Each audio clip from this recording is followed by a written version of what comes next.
PK 8 terpidana kasus Vina didoakan ratusan anak yatim. Titin, mereka bukan pembunuh.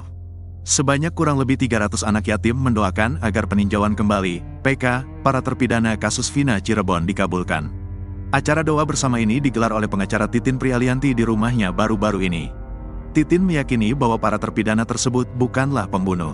Saya mohon anak-anak yatim yang hadir di sini memberikan doa mudah-mudahan PK ke-7 terpidana termasuk Saka Tatal, berarti 8 terpidana dikabulkan. Amin, ujar Titin dalam tayangan YouTube pribadinya, Titin Prialianti The Real. Titin meyakini bahwa mereka bukanlah pembunuh Vina Cirebon seperti yang dituduhkan. Saya yakin ibu-ibu dan bapak-bapak punya keyakinan yang sama. Mereka tidak pernah melakukan perbuatan yang dituduhkan. Mereka bukan pembunuh. Mereka anak-anak yang kuli bangunan yang saat itu sebetulnya pulang kerja nongkrong di tempat itu, ujar Titin. Titin memohon agar Mahkamah Agung, mengabulkan PK mereka. Mahkamah Agung, Bapak Presiden mohon kabulkan PK mereka. Bebaskan mereka, saya mohon juga dukungan dari yang hadir di sini, ujar Titin.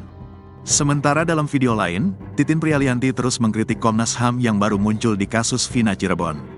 Seperti diketahui, baru-baru ini Komisioner Komnas HAM Parulian Sihombing mengungkap ada 3 pelanggaran HAM di kasus Vina Cirebon. Yakni, pelanggaran hak atas bantuan hukum, pelanggaran hak atas bebas penyiksaan dan perlakuan kejam dan tidak manusiawi, serta pelanggaran terkait proses penangkapan yang sewenang-wenang dan penahanan.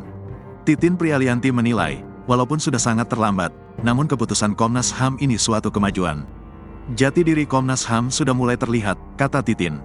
Titin mengaku mengadukan kasus Vina ke Komnas HAM pada tanggal 13 September tahun 2016 dan memaparkan apa yang terjadi sebenarnya. Dalam surat yang kami kirimkan, ada 9 item, jelas rangkaian uraiannya seperti apa. Apa yang terjadi sejak tanggal 31 Agustus tahun 2016 sejak menghadap Komnas HAM, katanya. Saat itu dijawab Komnas HAM 4 bulan setelahnya, dengan mengirimkan surat ke Irwasda Polda Jabar. Setelah kasus Vina viral lagi, Titin dipanggil Komnas HAM pada tanggal 22 Mei tahun 2024. Komnas HAM masih menyimpan berkas saya, juga masih menyimpan klarifikasi, tapi gambar, foto terpidana babak belur, ini sudah hilang. Komnas HAM minta, foto, lagi tanggal 22 Mei tahun 2024 itu, ungkap Titin. Kalau saat ini Komnas HAM sudah bersuara dan menyebut ada 3 pelanggaran HAM di kasus Vina Cirebon, Titin mengucapkan terima kasih. Meski begitu, dia masih melihat Komnas HAM belum seberani Lembaga Perlindungan Saksi dan Korban, LPSK, yang dari awal dengan tegas menyatakan adanya pelanggaran itu. Mudah-mudahan kedepannya kinerja Komnas HAM jauh lebih baik daripada yang saya alami, katanya.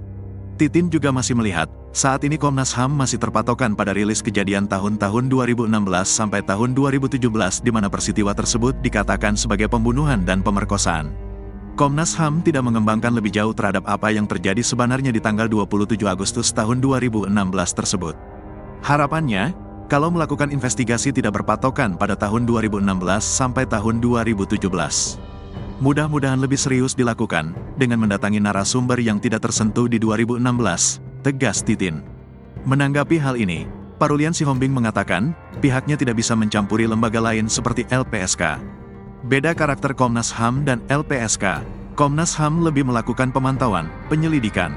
Kami harus punya bukti-bukti yang meyakinkan, tegas Uli. Uli menegaskan sudah bekerja keras sejak Juni hingga September tahun 2024 untuk bisa menyusun rekomendasi di kasus Vina Cirebon.